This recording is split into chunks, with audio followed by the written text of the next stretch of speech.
Février 1953, une tempête terrible déferle sur le littoral belge. La ville d'Ostende est inondée. L'eau arrive jusqu'au premier étage des immeubles. Janvier 2011, l'Ourthe, l'Amblève et la Dendre sortent de leur lit et inondent des villages entiers. Été 2016, le métro bruxellois dégouline. Janvier 2017, Nieuport s'attend à la tempête du siècle. Heureusement, elle n'a pas lieu. Depuis 10 ans, la côte belge se prépare à cette tempête. Le gouvernement flamand protège sa côte. À Ostende, des tonnes de sable rehaussent la plage. De nouvelles digues plus hautes cassent désormais les vagues. Mais pour ces pêcheurs, c'est loin d'être suffisant. L'eau, ça n'avait pas stoppé ça. Si ça monte, ça ne savait pas stopper ça. Vous pouvez mettre des rigoles, tout ce que vous voulez. Ça doit retourner sur un point. Hein.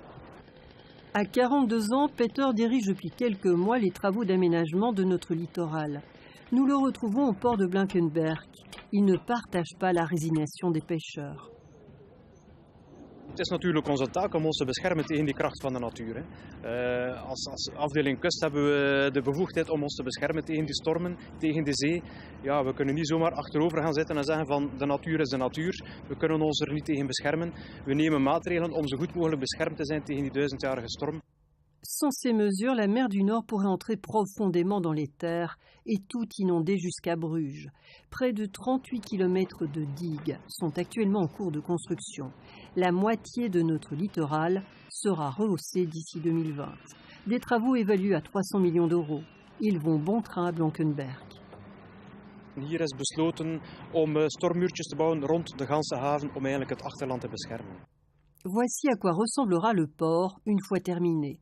Le mur de protection fait actuellement une hauteur maximale d'1,50 m, mais certaines prévisions d'ici 2100 parlent d'une élévation des eaux bien supérieure encore. Er wordt ook gedacht aan eilanden voor de kust, aan eilandengordels om ons te gaan beschermen. Want dit zijn muurtjes die nog maatschappelijk draagbaar zijn. Iedereen is akkoord met muurtjes van 1 meter, 1,5 meter. Maar als de zeespiegel nog verder stijgt, ja, is het de vraag van hoe ver kunnen we die muurtjes gaan bouwen. En Wallonie aussi, l'eau est au centre des préoccupations.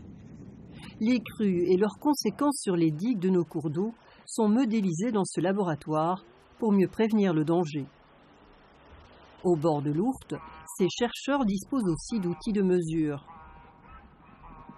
Derrière moi, il y a un exemple d'instrument qui, couplé avec un outil informatique, permet de suivre en continu le débit du cours d'eau, tout comme sur l'ensemble des cours d'eau en région wallonne. Cela permet d'une part de donner l'alerte en cas de crue et de risque d'inondation, et aussi d'avoir une bonne connaissance du réseau hydrographique, du réseau de rivières. Vitesse et hauteur de l'eau sont cartographiées de manière à comprendre comment l'eau chemine et sort de son lit. Des données précieuses pour adapter au mieux les abords des rivières. Ici à Tilf, par exemple, ce muret suffit à prévenir des inondations. Alors c'est suffisant dans ce cas-ci, étant donné qu'on a pu modéliser et simuler correctement les hauteurs d'inondation pour certaines périodes de retour de crue. Et dans ce cas-ci, il suffit d'un petit muret pour protéger correctement les habitations.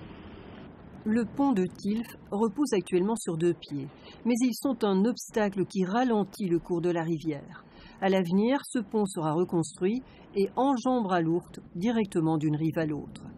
Avec le changement climatique, les inondations risquent de se multiplier. Alors, mieux vaut se prémunir.